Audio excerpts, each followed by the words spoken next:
Always Something Garage. This is Brad, and I'm bringing you back the Z900 2019.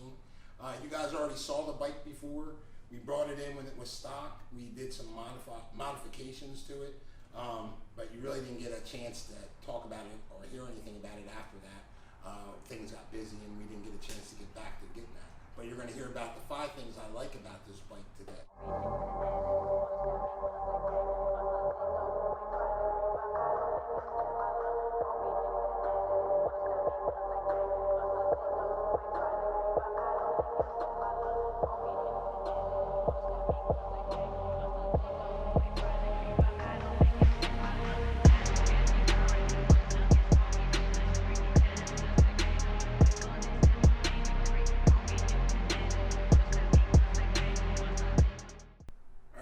Now, the number one thing that I love about this bike, if you can't tell, is the looks. This bike is a looker.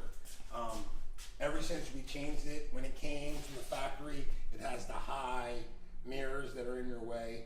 We switched it to the end of the bar mirrors, give it that Street Fighter look. Gave it a little longer windscreen. The windscreen from the factory only comes to, it's maybe 8 inches long. We also, as you'll see on this bike, it has a lot of modifications. Sliders, wheel sliders, engine sliders, frame sliders. This bike also has the tail eliminator on it. I mean, and all those things really change the look of the bike. If you look at the exhaust, if you look at the factory exhaust, all this is normally really packed out with a big, what they call a bread box is usually here, and it's connected to a little Cadillac converter. You take all that stuff off, it really cleans the bottom end of the bike up, really gives it a straight Street Fighter look. Kind of looks like a James Bond movie. It's like, if you think about it. That's what I think about whenever I see it. I can't think of the movie, but it was one of the fighter movies, but they all had these style bikes, and it's a beautiful bike. So the second thing I like about this bike is the seating position. So this bike is set up kind of like, if you look at it, if I'm with my feet down, it's got the situation where it's got you kind of like a dirt bike. Reminds me of like a 125 dirt bike, which I grew up riding plenty of them. But if you see, when I can't do it without the kickstand, but if you see, it puts you in a nice little tuck. If you look at how the bike's designed, it gets your feet up in the same type of position that you would be in if you were kind of on a cafe racer, sport bike rather, which gives you a little bit more. If you know anything about motorcycles, cafe racers are really good because you can use your hips. You can do this on all motorcycles, but if you're in the bike, you use a lot more of your hips to push the bike around turns. So this gives you that opportunity to be connected with the bike, really seated solidly, and if you can see, you got a lot of room to move around on it and ride it like a dirt bike. So it's very controllable in low speeds. When I say low speeds, I mean under 100 miles an hour. It's not going to, like I said, it's not going to compete with other bikes that are going faster than that. But because the wind resistance also, if you look at how this is your windshield, so once you start hitting over 80, 90 miles an hour, this bike has wind resistance, which is also going to start affecting you a lot more in turns and how the bike handles. So that's another reason, like I said, it won't compete with a cafe racer, but it is very, very close to being that way. Third thing I like about this bike is the exhaust. And I have an aftermarket exhaust on there currently, but even this stock exhaust that came on this bike had a great sound. We stood out in this garage and laughed because we actually took some videos of it. The sound was incredible.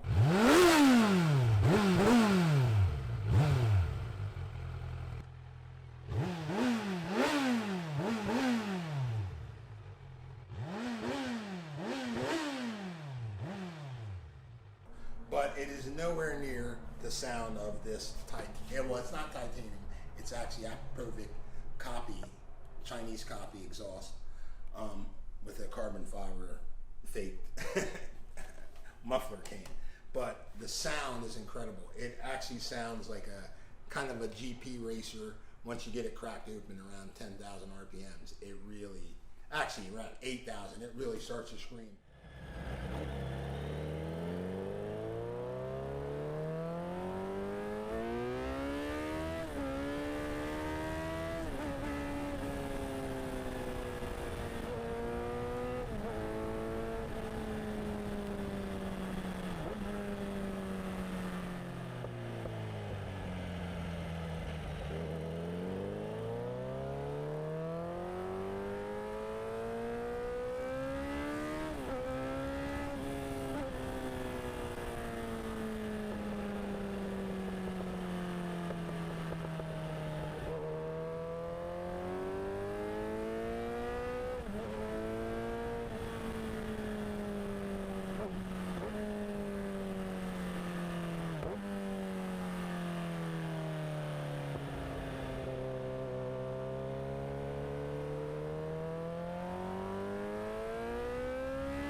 is definitely one of the most enjoyable things is getting on this bike and you crack it, you hear that sound. It just gives you that feeling like you were on the track, even though it's not a track bike. It makes you feel like it. Okay, the fourth thing that I like is the handling. And the handling is going to be summed up with a lot of the things that we've already talked about. The seating position, the bar position, also the amount of power that the bike has, and the way it delivers the power. All those things, besides just the suspension, are going to affect how the bike actually handles to you. This bike, for me personally, I've been riding motorcycles for basically 47 years. This bike has great handling for me because I like bikes that have a lot of torque. I use the power to get myself out of situations. That's another thing. As you start riding bikes longer, you start learning how to do. This bike definitely can do that. It's definitely a bike you can ride really hard. You can use its power to its advantage. But also, if you're a beginner rider, this bike handling is great. But because it has so much torque and the amount of horsepower it's a 430 pound motorcycle with all the miles on it for us, it's probably closer to a 400 pound motorcycle. Probably knocked a good 30 pounds off of this bike. This bike will stick to the turns, but like I said, it will want to get up, stand up pretty much. It'll want to come up in the front end if you're hitting it really hard. But other than that, the handling, the suspension, I want to say this, I'm not going to sugarcoat it. The suspension could use help. If you're going to really ride this bike hard, I would say modify the suspension. If you're going to do hard street riding, who cares? This bike is perfect the way it is. But if you plan on getting more intense than this, then go ahead and do that. One thing about this bike as far as handling too, you're going to want to change the factory tires. The factory tires are terrible. What I'm riding on now are Michelin Power 5s. Super grippy, give you a lot of feedback, changed the whole feel of the bike, inspired confidence right from the get-go. Within a couple hours, it's a completely different bike. And as you can look over, I'm almost down to a quarter inch on my chicken strips. So they definitely stick, and they definitely will help this motorcycle. I suggest you get a pair. Now, in comparison to handling, as you know, on this channel we're building a 2001 CBR 929 race bike. Now, that's an older model bike, but still, that bike back then only weighed 400 pounds, and I would feel way more comfortable riding that bike at anything over 110, 120 miles an hour. I would be on that CBR. Not saying this bike's handling isn't up to par, it's just not meant to do that type, and you'll be able to tell the difference just on the size of the shock tubes. And if you look on this bike, this little teeny single shock, it's nowhere near the size that would be on a cafe racer or a sport bike. You're talking 43-inch Chevys or millimeter Chevys that are going to be in the front on those sport bikes. So, but other than that, it is incredible to ride. It does handle well, but like I said, I don't believe it's a bike for a beginner, but it is an awesome bike for an experienced rider. All right, fifth thing, power delivery and power period. So power delivery on this bike is great, but it is not really for a beginner when you first get it. When you first get these bikes, the ECUs are tuned with, it really comes on strong at like 6,500.